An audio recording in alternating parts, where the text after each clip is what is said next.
Hi, and welcome to Elise Talks. I'd like to begin by telling you a story.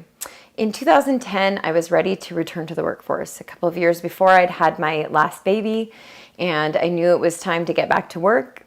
I knew I didn't want to return to accounting and finance, which is what I had done as part of my college education and trained professionally. I also didn't want to go back to property management, which I'd had a company doing as well. Something that had always piqued my interest was teaching fitness. I'd always had a love for that. I'd worked out at home for years while having my 4 children and just thought, that'd be kind of a cool place to go. So I approached the local gym that I was attending and found out about certification programs. I did my certification. The group fitness manager put me on the sub list, and I had the chance to teach a few little one-off courses or classes here and there. And after a little bit of time, I found out that one of my fellow employees was going to be moving.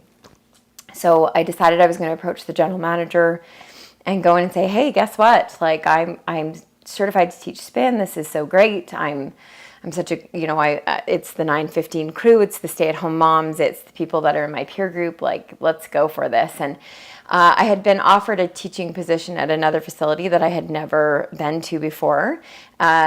But I really wanted to stay. That gym was like home to me.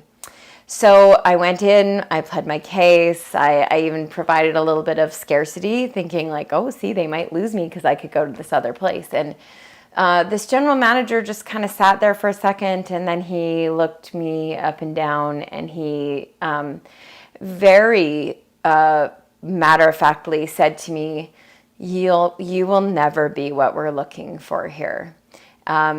That other facility is for losers. You should go work there. And I actually heard the girl in the office, or the cubicle beside his office, like gasp. And I can honestly tell you, I don't even know what I said.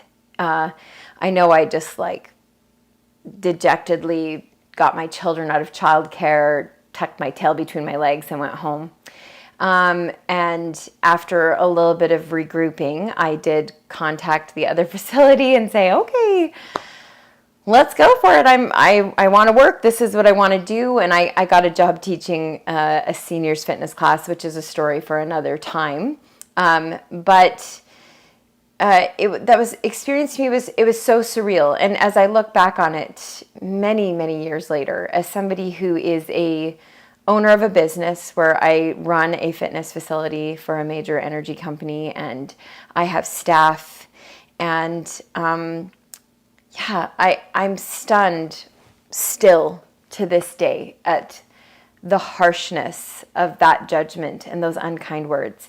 And I can tell you that probably for 4 or 5 years after that experience, every time I went anywhere to start teaching that was a new location for me, because I did eventually end up teaching all over the place in our downtown for different oil companies and corporate facilities, and hundreds and hundreds of classes into my career.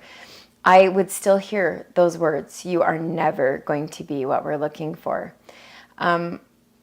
Those words, they were just someone's opinion. They were not based on my skill, on my personality. There was no reflection of who I was as an individual.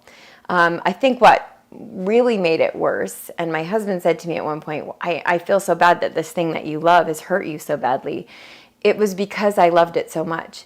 And it was because I had this belief when I started the process that I would be able to go in and teach and be normal. I was 5'4" and 175 to 180 pounds. And I was just average. Like, I'm still just average to this day, all these years later. And I never understood why that was a problem. I really wanted the opportunity to go and to help other people feel okay about that journey. I wanted them to feel comfort in the fact that some of us, life has weathered us physically and emotionally, and that it's okay, that you can keep working and you can be better and you can be healthier and you can be stronger. And maybe Sports Illustrated is never going to call any of us up to be in their magazine, and that's okay. that opinion, those words, they held a lot of power over me for a long time. And in reflection now, as somebody who has staff, as somebody who has interviewed people who came in looking just like I look, I want to tell you, never, ever let someone tell you that you aren't enough. Never let them tell you that you will never be enough. If you are passionate about something, if you really love something and you feel like you have something to offer the world around you, no one's opinion should ever stop you from doing that. I reflect a lot in the last couple of years about what I would have done had I not stayed in health and wellness and in fitness in particular.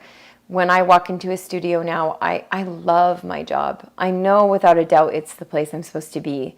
And I still look pretty close to what I did that day sitting in that office, except that I have that thicker skin and knowledge and time under my belt. But never let someone stop you. Never let them take away who you are. Be strong, be confident, give yourself time.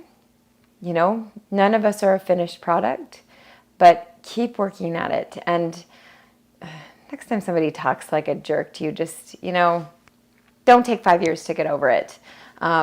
Be strong, okay? Thanks for tuning in. Feedback, comments, experiences you'd like to share, I'd love to hear them. And hopefully I have more that's going to come up that's going to be of value to you. Have a great day.